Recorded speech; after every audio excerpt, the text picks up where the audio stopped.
Bonjour. Avant de démarrer la vidéo du jour, je voudrais vous donner quelques informations importantes concernant la dernière réunion d'AE Marketing. Alors, j'aborderai pas tous les sujets qui ont été abordés dans cette réunion, mais uniquement sur le point le plus important et sur lequel je voudrais vous faire passer deux consignes et vous dire où ils en sont. Alors, je veux bien sûr parler des retraits, et donc d'après eux, le module est réparé. Cependant, ils sont un petit peu bloqués car beaucoup de gens, contrairement à leurs consignes, ont continué à faire pendant cette période, ces derniers mois, là, en tout cas ces dernières semaines, ont continué à faire des retraits, ce qui fait qu'aujourd'hui, il y a beaucoup de retraits en attente et ils sont obligés, pour pouvoir remettre en route le module des retraits, de réintégrer tous ces retraits au niveau des cashbacks des comptes respectifs. Donc du coup, eh ben, ça va prendre un petit peu de temps. Et en attendant, ils ont passé la consigne pour demander à tout le monde d'arrêter, de stopper les retraits et de ne pas inonder le support avec des questions liées à ce sujet. Voilà, donc il faut tout stopper, plus vous ferez de retraits avant qu'ils donnent le feu vert, et plus ça retardera les choses. Concernant donc le délai estimé, ben, c'est un délai à la marketing, hein, on a l'habitude un petit peu, hein, c'est on va dire, entre 3-4 jours, je crois, ils ont dit, et 2 semaines. Donc voilà, faut faire avec. C'est marketing, on a l'habitude. Voilà ce que je tenais à vous dire pour le reste. Donc je vous laisse voir par vous-même dans les autres chaînes qui ont publié des comptes rendus. Avant d'attaquer donc concernant maintenant donc la vidéo du jour. Alors, compte tenu du contexte de doute et de blocage avec iMarketing, je pensais que c'était un peu le moment, pour moi en tout cas, de rappeler pourquoi je trouve qu'iMarketing est important.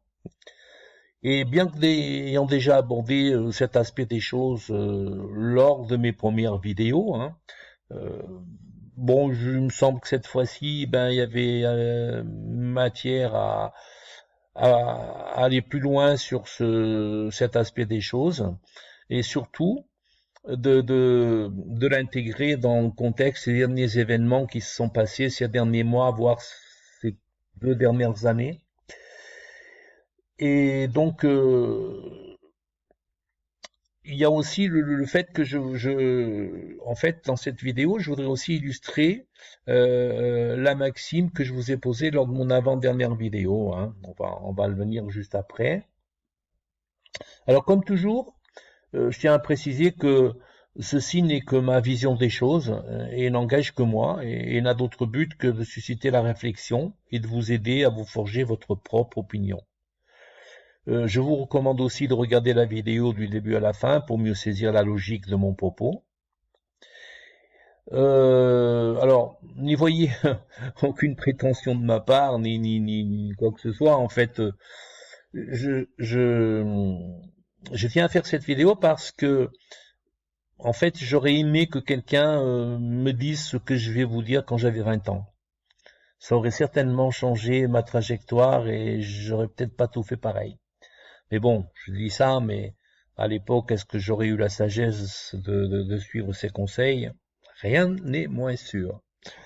Donc voilà. Alors, comme vous le voyez sur cette page, euh, on va parler de choses que vous connaissez, hein. Je vais faire référence. Alors, c'est en toute modestie que je vais, et en toute humilité que je vais faire référence à tous ces événements, hein, qui vont vous parler certainement pour mieux pouvoir vous expliquer, d'une part illustrer donc la maxime dont je vous ai parlé la dernière fois. Donc voilà. Et puis, ben, vous expliquer un petit peu ma philosophie d'investissement et pourquoi je fais des vidéos en fait. Voilà. Alors la dernière fois, je vous avais donc laissé une maxime en disant, en gros, hein, entre ce que vous êtes et ce que vous avez, et ce que vous voulez être ou voulez avoir, il y a ce que vous faites. Eh bien, pour illustrer cela, je vais me servir de, comment dire, de ce qui se passe depuis ces derniers mois, voire les 2 dernières années.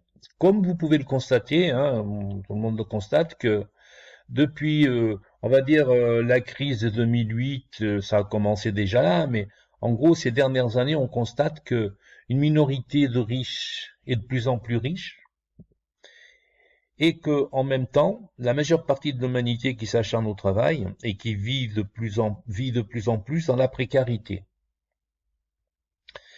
Et chose assez incroyable, c'est que cela n'a fait que s'accentuer avec la crise et la pandémie. Alors, devant tous ces éléments et cette injustice sociale, en fait, et économique, et les difficultés que les gens rencontrent de plus en plus, est née une révolte collective que je mets entre guillemets passive, et je vous expliquerai pourquoi. Bien sûr, vous l'aurez deviné, il s'agit des gilets jaunes. Et c'est vrai que les gilets jaunes, face aux difficultés rencontrées par cet état de choses et devant les difficultés que les gens rencontrent de plus en plus à boucler la fin du mois, eh bien, on a eu des manifestations, des protestations. Et in fine, ce qui s'est passé, c'est que, en gros, on a eu des violences qui ont été introduites au sein de ces manifestations et de ces protestations, et qui ont, d'une certaine façon, conduit à un certain discrédit de ce mouvement.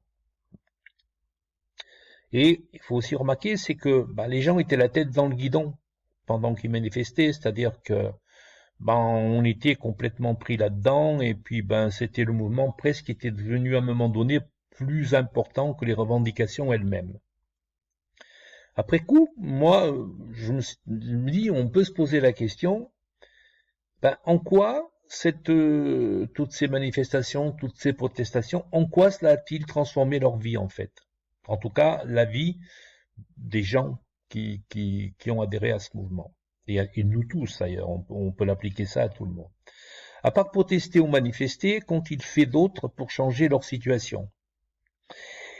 Et qu'ont-ils fait pour avoir une sécurité financière et ne plus dépendre de ce que le système, alors, veut bien leur donner. Alors le système, c'est, vous l'aurez compris, hein, c'est le système établi, c'est d'un côté les travailleurs, de l'autre côté le patronat, le gouvernement, les riches, et quand on manifeste, on pense qu'on nous donne, quoi. Hein. Juste aussi, parce qu'il y a aussi, on dit souvent que les mêmes causes produisent les mêmes effets. Et je voudrais un petit peu vous rappeler quelle était l'origine du mouvement. Je ne sais pas si vous vous souvenez, mais à l'époque, l'origine du mouvement, c'était les carburants, le prix des carburants. Or, où en sont aujourd'hui les carburants? Et vous voyez, le mouvement, il n'est pas réapparu. Autrement dit, les mêmes causes ne donnent peut-être pas toujours les mêmes effets. Alors, partant de là, après les gilets jaunes, est apparue la Covid. Et lorsque la Covid est apparue, la plupart des mêmes personnes, puisque on parle essentiellement là de l'économie réelle, hein, la plupart des gens qui étaient dans cette économie réelle, contre leur gré, se sont retrouvés confinés. Et avec ce confinement, ils ont, je dirais, un petit peu, ils se sont mis à réfléchir en fait. Le fait de se poser, d'avoir du temps pour eux, de vivre en famille, d'arrêter de courir, de devoir aller travailler tous les jours, d'avoir eu le temps pour pouvoir faire autre chose. Eh bien, les gens, en quelque sorte, ont relevé la tête et se sont mis à vivre. Et toute cette réflexion, tout ce temps libre pour pouvoir s'informer, pour pouvoir faire des choses qu'ils n'avaient pas l'habitude de faire, j'ai l'impression que ça a quand même changé beaucoup de choses. À noter que pendant ce temps-là, les riches étaient toujours de plus en plus riches. Quand on regarde les statistiques, les publications de toutes les grosses boîtes, c'est pendant, je sais pas si vous vous rendez compte, mais une bonne partie du monde a été arrêtée pendant des mois. Et on aurait pu penser normalement que les entreprises allaient s'appauvrir, et on s'est rendu compte que, non seulement les entreprises, la plupart, je parle pas de l'économie réelle, hein, je parle pas comment dire, des magasins, etc., ni dans l'économie réelle des biens de grande consommation, des biens de première nécessité. Mais on a vu que toutes les entreprises du web, que toutes les entreprises des nouvelles technologies, eh bien, étaient de plus en plus riches. Que les marchés financiers, ils sont au plus haut. Aujourd'hui encore, vous avez le CAC 40, le Nasdaq, le Dow Jones, le S&P qui battent record sur record tous les jours, quoi. Alors que on est sorti d'une crise il n'y a pas si longtemps, alors que avec la pandémie, avec ce qui s'est passé avec le confinement et tout, on aurait pu tout à fait penser le contraire. Et moi, alors, bien le Covid, ben c'est par vague, hein, et ça va, ça vient. On peut quand même se dire qu'on a traversé là, ces derniers mois une période de post-Covid, quoi, en quelque sorte, et on a vu un redémarrage de l'économie. Et qu'est-ce qu'on a constaté? Eh bien, c'est que on a du mal à pourvoir les emplois de l'économie réelle. Alors, pas que l'économie réelle, puisque même l'économie des nouvelles technologies du numérique ont du mal à trouver du personnel. Ce qui laisse à penser qu'effectivement, ben, les gens ont un peu réfléchi. Et j'ai écouté un spécialiste là sur France Info qui, à cette question de la difficulté qu'avaient les entreprises à pourvoir les emplois, a eu la réponse suivante. Il dit aujourd'hui, lorsque on passe des entretiens d'embauche avec des candidats, on entend deux mots. Le premier, c'est le moi je veux. C'est le moi je veux qui traduit, ben, je veux avoir du temps pour moi, je veux du temps pour vivre, je veux des conditions de vie, je veux pas faire n'importe quel boulot. Et les gens ont pris conscience de la nécessité et de l'importance de vivre sa vie au lieu de passer sa vie à travailler et de courir à droite à gauche tout le temps sans savoir vraiment pourquoi ils courent en fait. D'où le deuxième aspect que soulevait cette personne qui était le besoin de sens. Bien, les gens ont de plus en plus besoin de sens.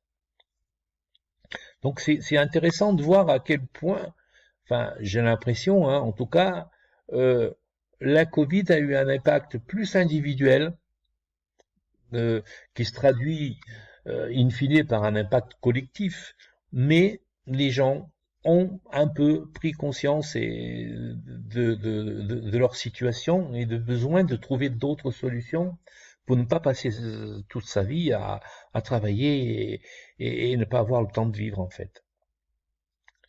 Alors, comme je vous le disais, d'une ambition collective, eh ben, en tout cas, à une ambition collective, on a rajouté cette dimension individuelle et pris conscience de, de ce besoin d'avoir du temps pour soi et d'avoir du sens. Donc, pour me ramener un peu à l'esprit des Gilets jaunes, je dirais, c'est une sorte de nouvel esprit que je qualifierais de Gilets jaunes 2.0. 2.0. Alors, ce Gilets jaunes 2.0, en fait, ben, c'est, je dirais, un gilet jaune avec davantage de cœur, avec davantage d'humain. Et, et dans son action, dans sa philosophie, moi, comment dire, je le modélise en deux axes. Un axe vertical qui est tourné vers soi, vers l'individuel, et un axe horizontal qui est tourné vers les autres, vers le collectif. Au niveau de l'axe vertical tourné vers soi, en premier lieu, eh bien, c'est la nécessité d'avoir une vision. Alors, une vision, c'est-à-dire quels sont les buts qu'on a dans sa vie, comme par exemple, quel est le mode de vie qu'on souhaite. Ensuite, quelle est son identité, quel est son chemin de vie, quoi. Pourquoi on court comme ça, après quoi, après quelle perspective, quoi. Quels sont ses engagements. Voilà, en fait, tout ça, tout ce qui est but, en fait, c'est un petit peu des choses que vous voulez, mais qui ne dépendent pas que de vous. Hein, c'est-à-dire qu'un peu pour vous donner un peu une image, c'est un peu comme quelqu'un qui fait du saut en longueur et qui rêve d'être champion olympique. Bah, c'est son but, mais il est jamais à l'abri que ce jour-là, quelqu'un saute un peu plus loin que lui, quoi. Voilà, ça ne dépend pas que lui. Lui, il peut faire tout, il peut essayer comment dire, de tendre vers ça, mais ça ne dépend pas complètement de lui. Avec la vision, une fois qu'on a une vision, on peut passer à l'action. Et là, du coup, ben, c'est plutôt donc découper ses buts en objectifs qui sont atteignables, mesurables, etc. Toutes les caractéristiques d'un objectif, d'un vrai objectif. Comment faire, le savoir-faire, des formations, les études, les activités, les revenus qu'on souhaite exercer. En gros, tout ce qui dépend que de vous. C'est-à-dire que c'est à vous de tout mettre en œuvre. Personne ne peut vous empêcher de vous former, de vous fixer des objectifs. Ça ne dépend que de vous. Dans l'axe collectif, je dirais la bienveillance. La bienveillance, ce sont tous les aides. C'est un peu, par exemple, ce que je fais là. Vous voyez, voilà, je fais ces vidéos un peu pour aider, quoi, pour informer, pour faire prendre conscience, voilà, qu'il existe d'autres, des moyens complémentaires pour améliorer sa vie, quoi, sa qualité de vie, en tout cas. Voilà, les partages, oui, les enseignements. Encore une fois, ça ne dépend que de vous. Voilà, il ne dépend que de vous, voilà, comme je l'ai fait, de créer une chaîne YouTube, d'informer les gens, d'échanger, voilà, vous pouvez tout faire. Et puis enfin, le quatrième point sur l'axe horizontal, donc, la solidarité, être solidaire. C'est-à-dire quelles sont les actions collectives, les causes dans lesquelles on a envie de s'engager, les parrainages qu'on a envie de faire, les aides, hein, parrainage, les participations, les biens communs qu'on a envie de soutenir, qu'on a envie d'impulser. Et encore une fois, cela ne dépend que de vous. Voilà. Voilà un peu, en gros, si vous voulez, l'esquisse de cet état d'esprit Gilet jaune 2.0. Vous voyez, qui intègre une vision, un axe vertical autour de soi, c'est-à-dire prendre en main par soi-même l'amélioration de sa vie et ne pas uniquement être dans la revendication, être acteur. Autrement dit, l'argent n'est qu'un moyen pour réaliser sa vision, son projet de vie. Mais qui dit projet de vie, encore faut-il en avoir un. Donc après la manifestation, la réflexion, la prise de conscience, et donc avoir créé un esprit gilet jaune 2.0, eh bien, lorsqu'on est dans cette perspective-là, dans cette dimension-là, il s'agit plus d'agir et de prendre que de quémander, que d'être dans la manifestation, dans la réclamation. Non, c'est ok, peut-être qu'il faudra travailler, mais on peut aussi agir et prendre, profiter de ce gâteau, de ce grand gâteau qu'est la mondialisation. Et pour cela, comme on l'a vu, les nouvelles technologies sont le fer de lance un petit peu de cette action-là, parce qu'on l'a vu que pendant la pandémie, pardon, eh bien, ce sont les entreprises du numérique, du web, qui sont devenues de plus en plus riches. Donc, toutes les nouvelles technologies sont un vecteur de croissance et de revenus passifs. Et de mon point de vue, c'est là que se trouve le plus grand gisement de revenus passifs sur lesquels chacun de nous, peut se positionner et tenter d'être actif pour améliorer sa vie. Voilà. Donc, en gros, c'est avoir une résistance, alors par rapport à ce que je vous ai dit au Gilet jaune, qui était pour moi une passif comme comportement, ici vous avez une résistance active, en tirant profit de la mondialisation des riches, des nouvelles technologies notamment. Rêver, inventer et être un acteur actif de la vision de sa vie, en exploitant activement les possibilités des revenus passifs que ceux-ci nous offrent. Voilà, il ne tient qu'à chacun d'entre nous de s'y engager. Alors, vous me dites, oui, des revenus passifs, c'est bien beau, mais voilà, je vous en donne quelques exemples ici. Vous voyez, il y en a ça, ce n'est qu'un échantillon. Mais vous en avez des centaines d'opportunités. Je vous laisse regarder, hein, vous arrêtez la vidéo, je vous laisse regarder rapidement, mais vous voyez là, vous avez, alors, soit ce sont des activités qui reposent entièrement sur les nouvelles technologies, soit ce sont des activités qui reposent en partie ou qui aident au niveau de l'économie réelle pour mieux vendre. Des boutiques internet, au niveau des magasins, vous voyez, vous avez, il y a tout un tas de choses que vous pouvez faire. Voilà, je vous laisse regarder, mais je ne vais pas rentrer dans les détails. C'est simplement pour vous montrer que, ben, si vous voulez vraiment vous engager là-dedans, il y a de quoi faire. Il y a de quoi faire. Alors, pour ne plus parler des gilets jaunes, donc cet engagement-là, moi, je l'ai appelé les gilets bleus. Voilà, pour moi, et vous allez comprendre pourquoi. Je pense commencer à vous en douter. Les gilets bleus. Alors, quels sont les préalables? Parce que n'est pas gilet bleu qui veut.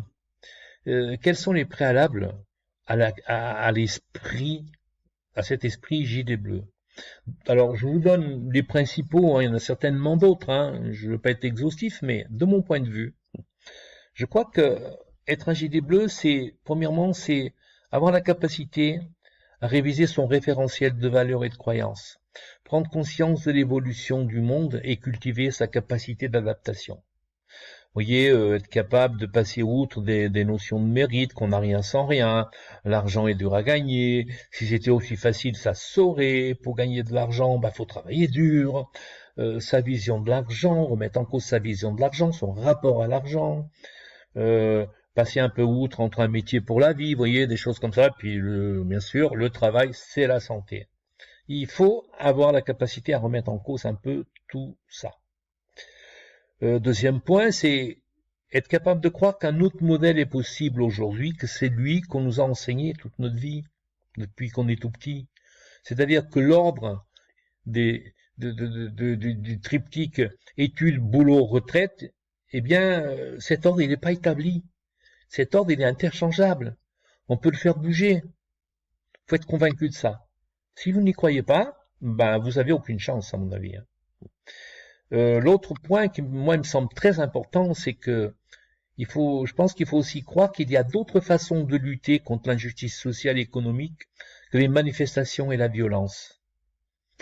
C'est-à-dire que ne plus être dépendant du système pour vivre et tirer profit de la mondialisation, en fait, c'est contribuer à en être moins dépendant et donc obliger le système à bouger. Je ne sais pas si vous avez remarqué, mais ces dernières années, on n'a jamais parlé d'augmentation de salaire.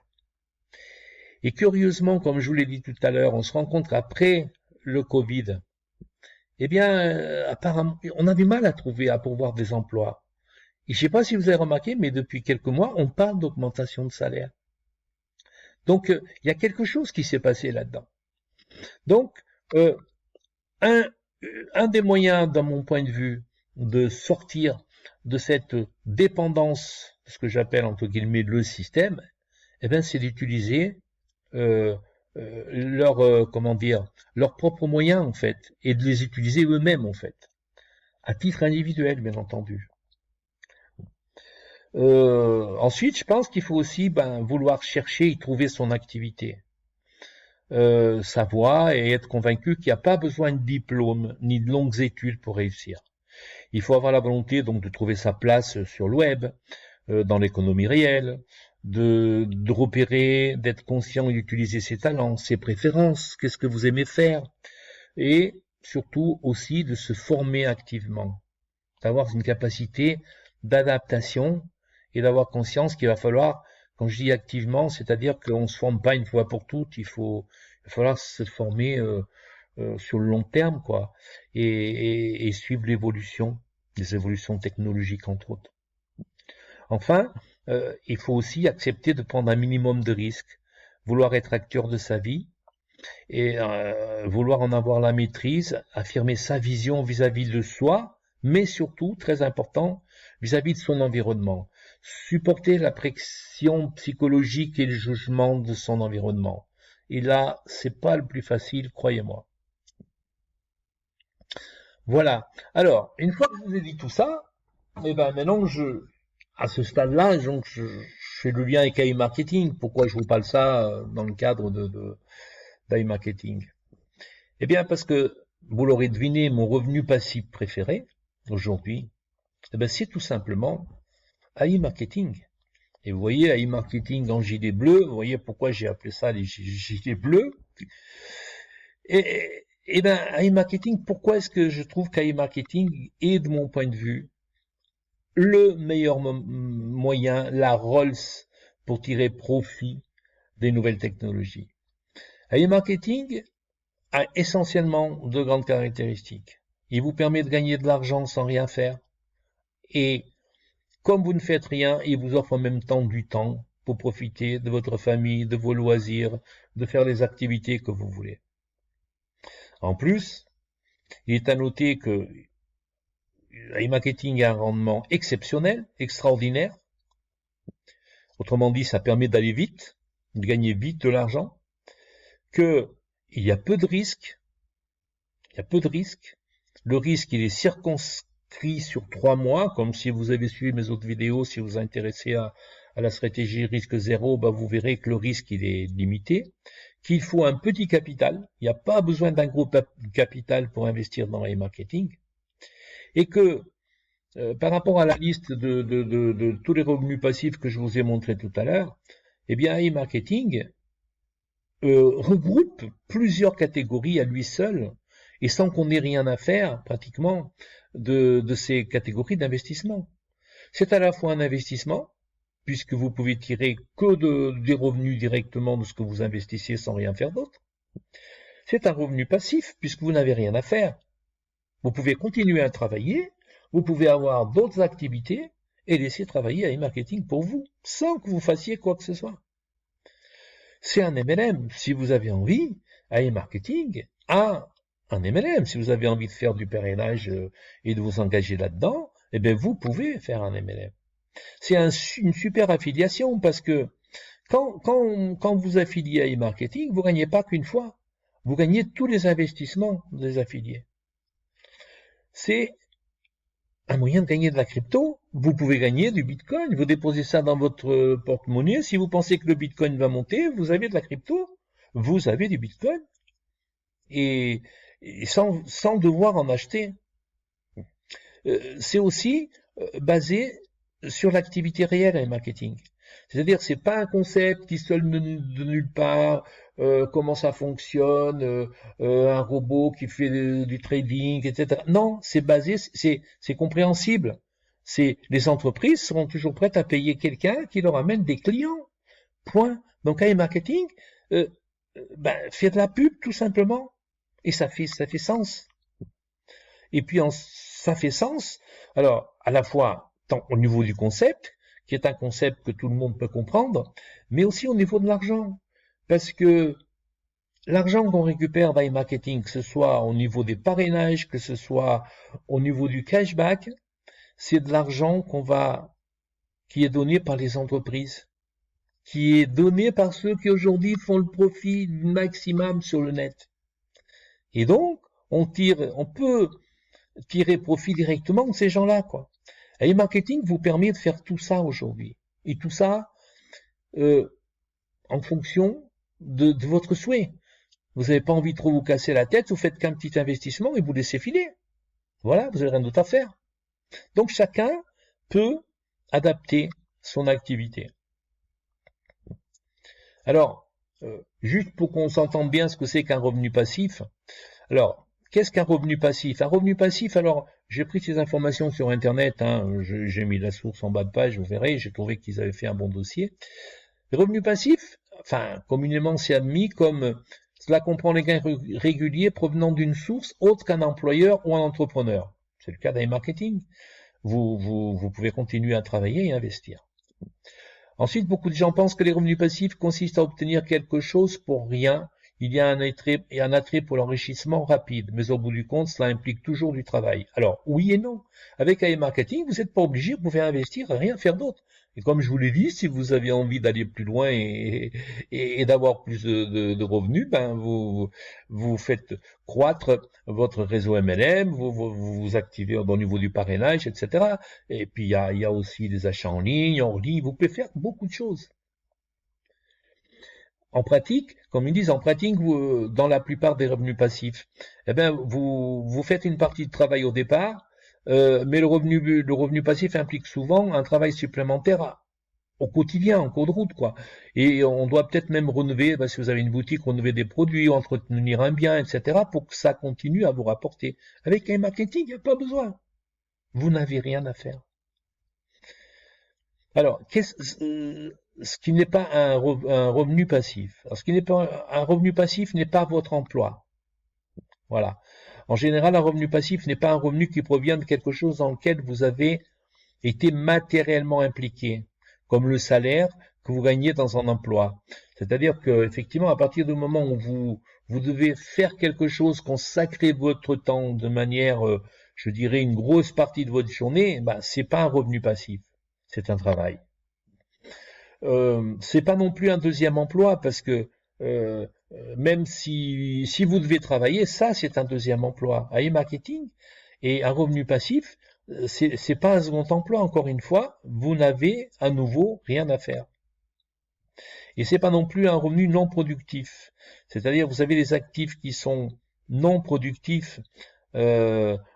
Par exemple, vous avez des gens qui ont, par exemple, si vous avez des actions qui vous rapportent des dividendes, c'est un revenu passif. Mais si vous avez de la crypto, c'est pas un revenu passif puisque ça monte, ça descend, vous pouvez gagner, vous pouvez perdre. Avec AI Marketing, vous n'avez pas de risque de perdre sur le capital.